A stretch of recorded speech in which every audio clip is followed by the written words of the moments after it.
I always thought I knew what my son wanted for Christmas. I thought it would be a toy, a video game, maybe a new football, something simple, something loud. But a few days before Christmas, I was picking up laundry from under his bed, and I found a letter. Not just any letter, a letter to Santa. It was folded in half, scribbled in blue crayon on lined notebook paper.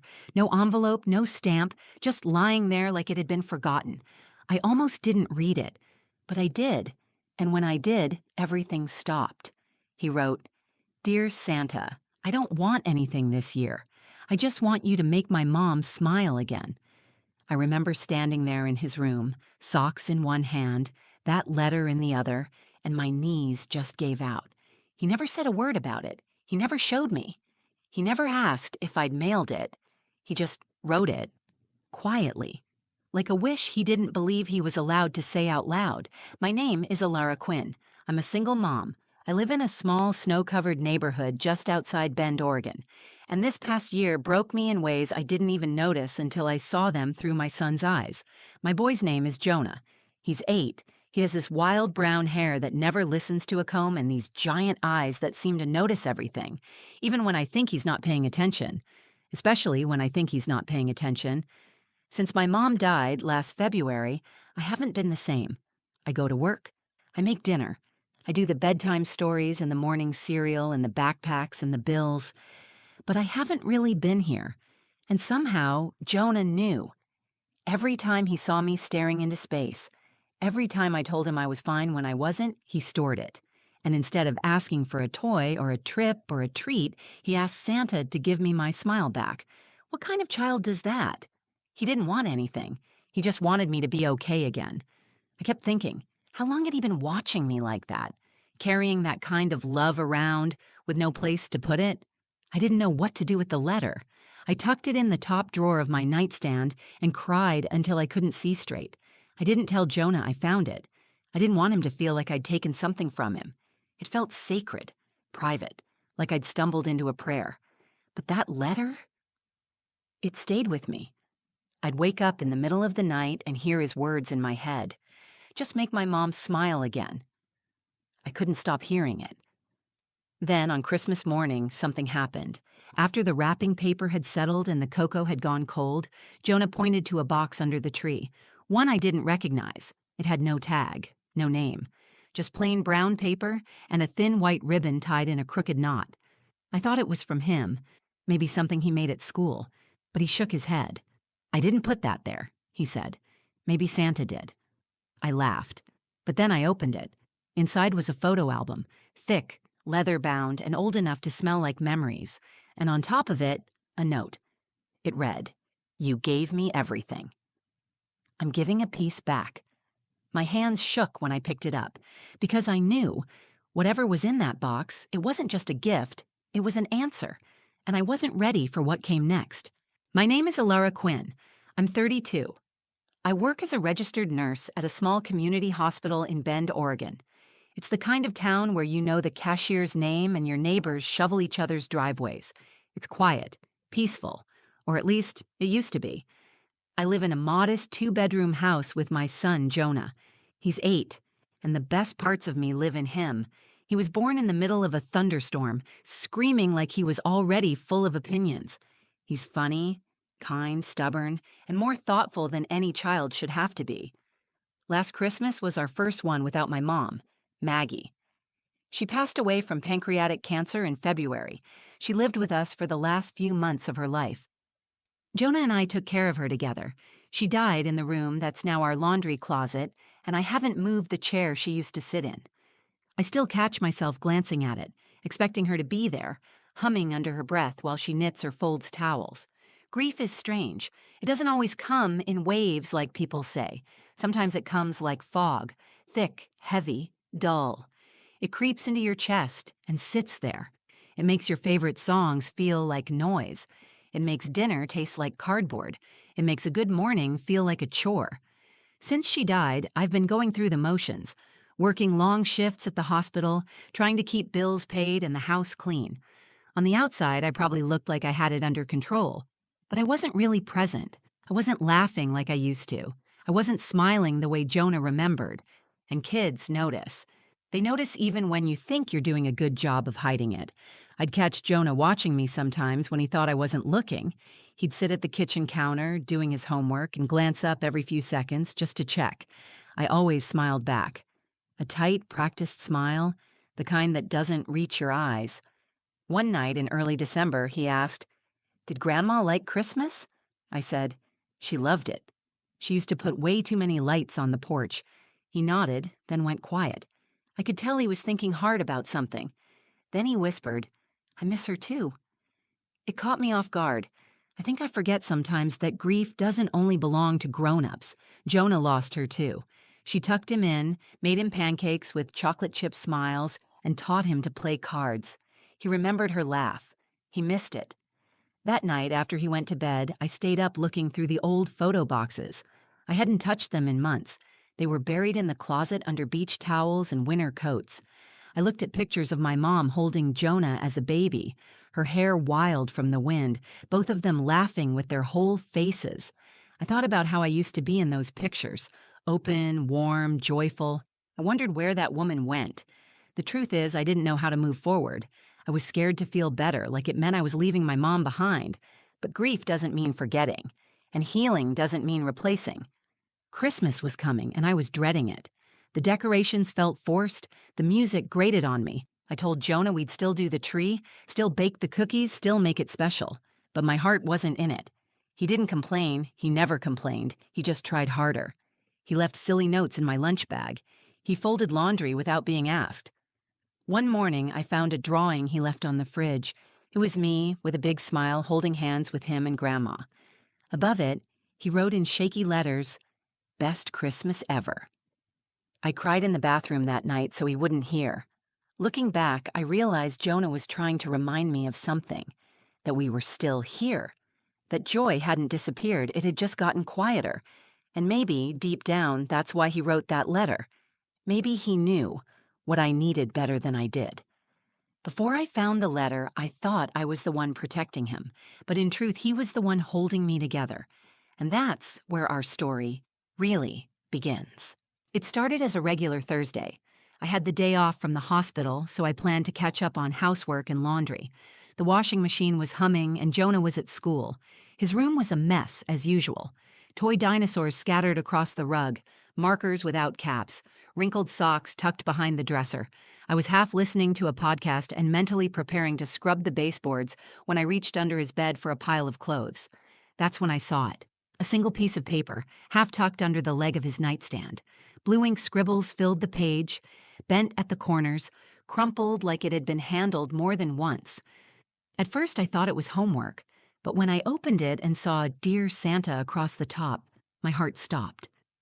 Jonah hadn't mentioned a letter to Santa. He usually made a big deal out of it. Last year, he spent 3 days writing and decorating it, carefully listing out everything from action figures to a robot dog he'd seen on TV. But this year, nothing. The handwriting was unmistakably his. Slanted letters, misspelled words, that careful mix of hope and hesitation only a child can express. He wrote, "Dear Santa, I don't want anything for me this year. I just want you to bring my mom a smile. She's trying really hard, but I know she's still sad. She misses Grandma Maggie. I miss her too. I think if you help her smile, it will help me too. That's all I want. Love, Jonah." By the time I finished reading, I was sitting on the edge of his bed with my hand over my mouth. I didn't cry right away. It was the kind of shock that sinks in slowly, like your body knows before your brain does. The way he said, "She's trying really hard," broke me. He saw everything. He noticed every moment I tried to hold it together, every time I smiled with my mouth and not my eyes. He felt it all. And instead of asking for toys or games or a bike like any other kid, he gave his wish away. I had no idea he was carrying that weight. I had spent so much time trying to protect him from my grief that I didn't realize how much he was protecting me from his. That letter wasn't just sweet, it was a cry for help disguised as love. He was reaching out, trying to save the only parent he had left from disappearing into sadness. I folded the letter and placed it in the back of my journal next to a photo of my mom. Then I went to the bathroom, shut the door, and let myself fall apart. That night, at dinner, I looked at Jonah differently. I watched the way he pushed peas around his plate and told me about gym class like everything was normal. I smiled at his stories, but inside I was shaken. I kept hearing the letter in my head, line by line. I wanted to ask him about it. I wanted to tell him I found it, to hug him and say thank you, to explain how much it meant to me. But I didn't. Not yet. There was something about the privacy of that letter that felt sacred, like a window into his heart he hadn't meant for me to see. So I stayed quiet, and instead I started paying attention. He wasn't just my little boy. He was grieving, too. And he was trying to be strong. For me. After dinner, while he watched cartoons, I stood in the hallway with the letter in my hand and made a decision. I had to do better. I had to show up for him the way he was showing up for me. I couldn't let him carry the burden of my healing. That wasn't his job. But I also knew I couldn't fake it. He would see right through that. What I needed was to remember who I was before all this. Who I was when my mom was still here. Who I wanted to be for Jonah. And that meant facing what I had avoided for months. Grief doesn't end in a moment. But in that moment, I decided to stop hiding from it, because my son deserved a mother who could feel again, and I was ready to try. The night after I found Jonah's letter, I couldn't sleep. I kept hearing his words over and over, echoing in the silence of my room. He wasn't just asking Santa to help me smile. He was asking for something deeper. He needed to know I was still here with him, not just physically, but emotionally. Around 2 a.m, I got out of bed and went into the hallway closet. I pulled down a heavy cardboard box I hadn't touched in months. It was labeled Mom in black marker. I had packed it after her funeral, sealing it up quickly like I could trap the pain inside. I carried it to the kitchen table and sat in the glow of the oven light. Inside were photo albums, birthday cards, a few scarves that still smelled faintly like her favorite lavender lotion, and a notebook she used to write lists in. Grocery lists, reminders, random thoughts. Her handwriting made my throat tighten. I opened the first photo album. The pages were stiff from age, some edges curling from time. There was a picture of my mom holding baby Jonah on the porch, her arms wrapped around him like she could shield him from the entire world.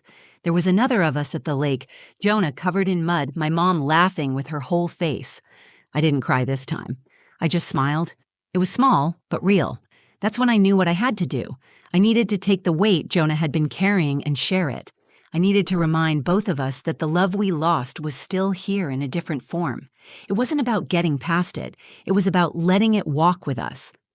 The next morning, while Jonah was at school, I went to the craft store and bought a new photo album. I spent the entire day printing pictures, cutting little paper captions, and sorting through memories like they were puzzle pieces I had forgotten how to arrange. I called in a favor at the hospital and got 2 more days off. I didn't clean the house. I didn't return emails. I just worked on that album.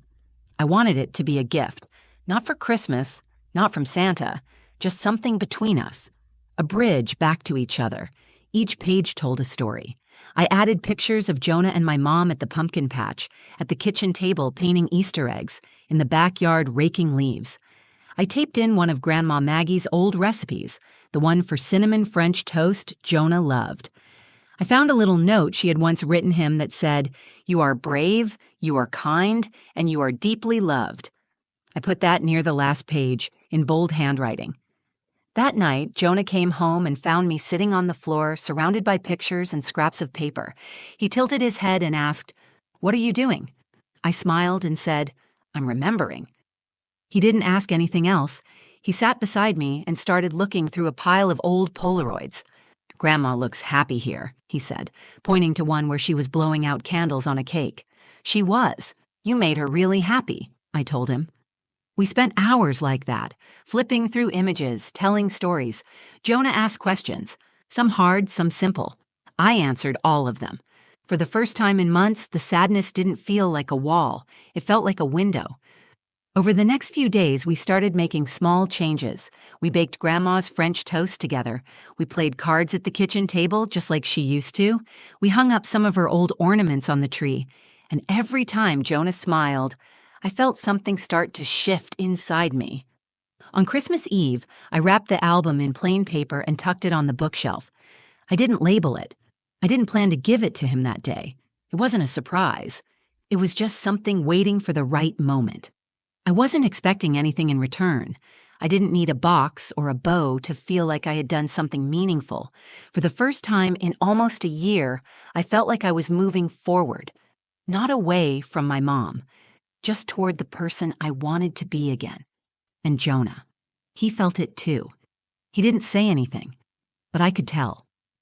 The space between us wasn't quiet anymore. It was full of something we both understood. Christmas morning arrived under a sky the color of frost. Light snow had fallen overnight, covering the porch and dusting the windowsills like powdered sugar. Inside, the house was warm, glowing from the soft yellow lights we'd wrapped around the banister. Jonah was already awake, sitting on the floor beside the tree in his pajamas, holding a mug of cocoa too big for his hands. He smiled when I came in.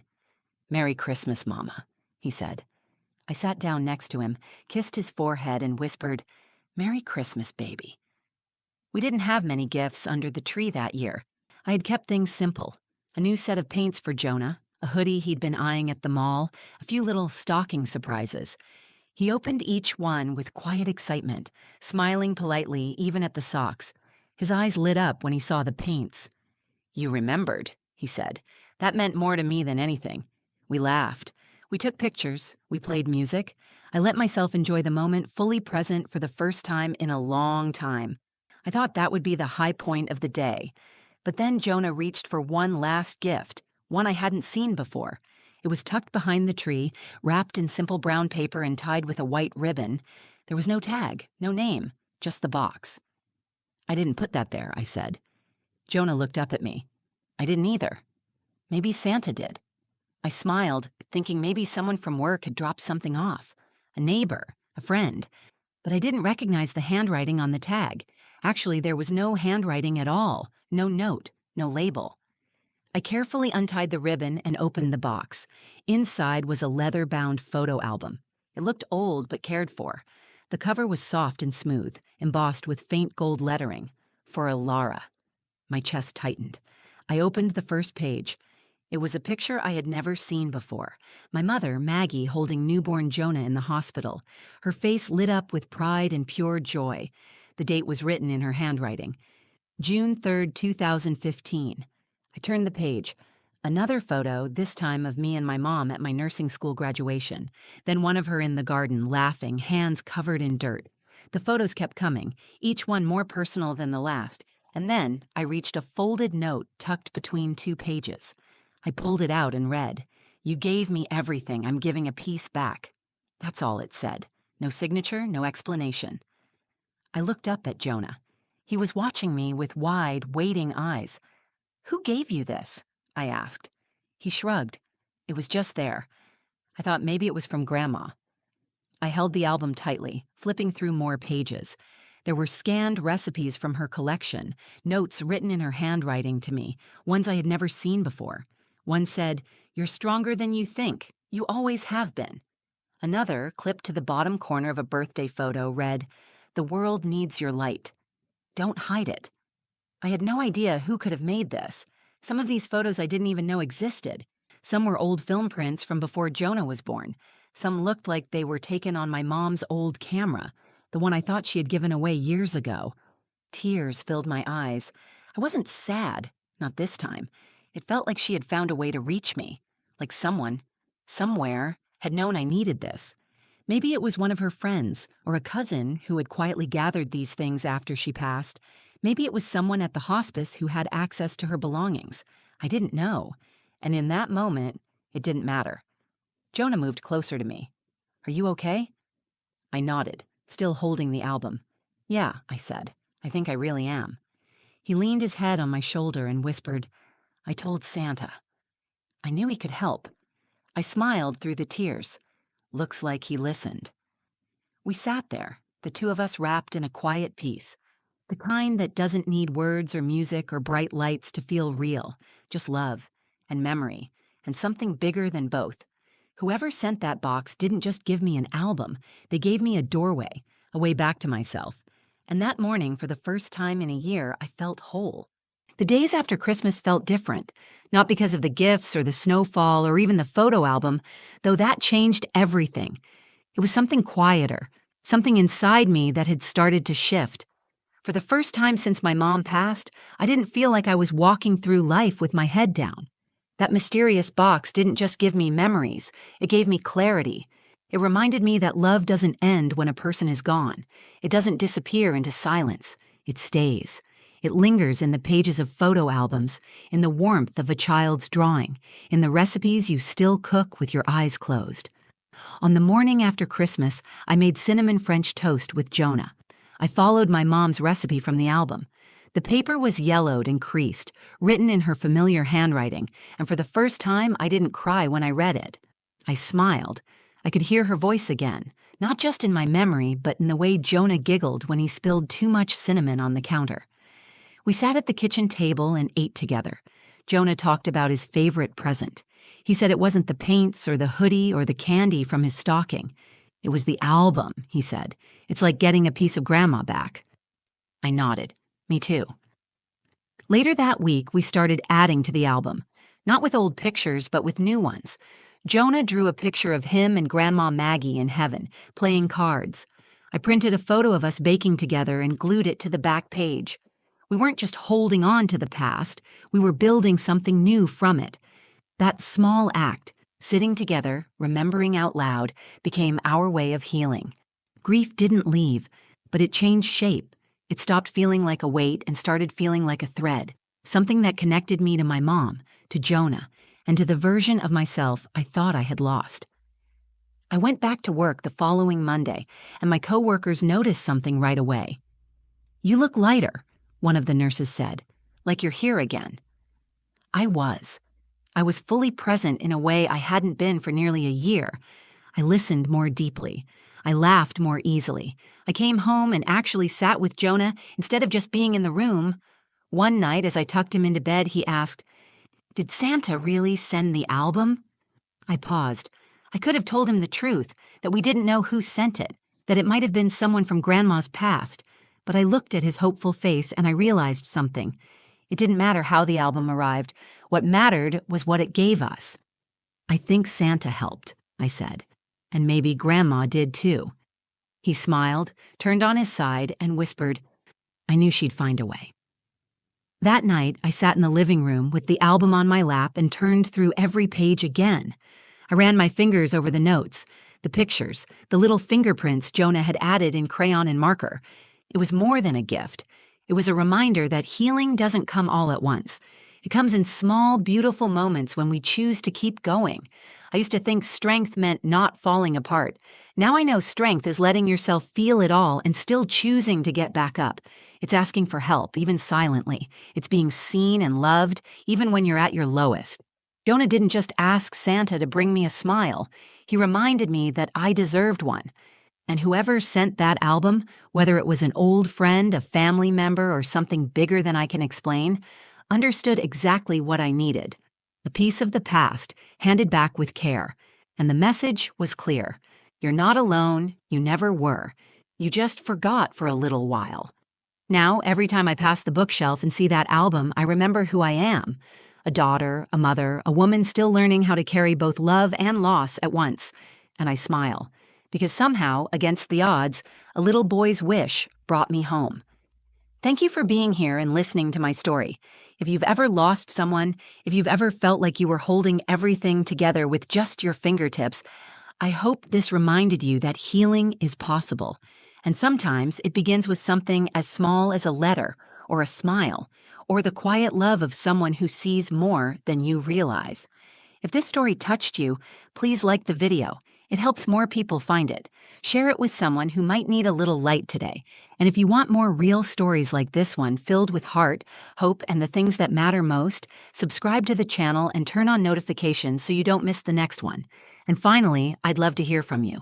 Drop a comment below and tell me, what's the one moment in your life that reminded you you're not alone? Until next time, be kind to yourself. You never know how much someone needs you, especially the ones closest to you.